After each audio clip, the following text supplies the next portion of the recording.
Hi friends and families, today's லஞ்சில் இன்றைக்கி சுட சுட சாதம்.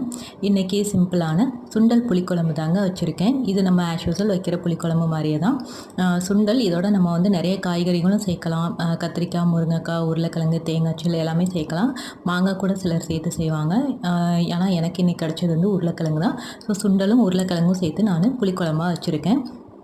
இதுக்கு காம்பினேஷன் பார்த்திங்கன்னா கொத்தவரங்காயை நான் பொரியல் பண்ணியிருக்கேன். இது வந்து நான் குக்கரில் விசில் விட்டு எடுத்து அந்த மாதிரி வைக்க மாட்டேன். நம்ம வந்து கடுகு உளுந்தம் பருப்பு எண்ணெய் விட்டு நம்ம தாளித்து எடுத்துகிட்டு நம்ம இந்த க்ளீன் பண்ணி வச்சுருக்க கொத்தவரங்காயை சேர்த்துட்டு லைட்டாக குழம்புத்தூளும் உப்பு சேர்த்துட்டு நம்ம எண்ணெயிலே லைட்டாக வறுத்து விட்டுட்டே இருந்தனாலே இது ரெடி ஆயிரும். கொஞ்சம் வெயில் அடிக்கிற மாதிரி இருந்துச்சு, அதனால் தயிரும் வச்சுருக்கேன். ஃபைனலாக இன்றைக்கி நான் பாசிப்பருப்பு ரசத்தோடு எங்கள் லஞ்சை கம்ப்ளீட் பண்ண போகிறோம். உங்கள் வீட்டில் என்ன லஞ்சுன்னு எனக்கு கமெண்ட்டில் சொல்லுங்கள். பிடிச்சிருந்தேன்னா லைக் பண்ணுங்கள். Thank you all. பாய்.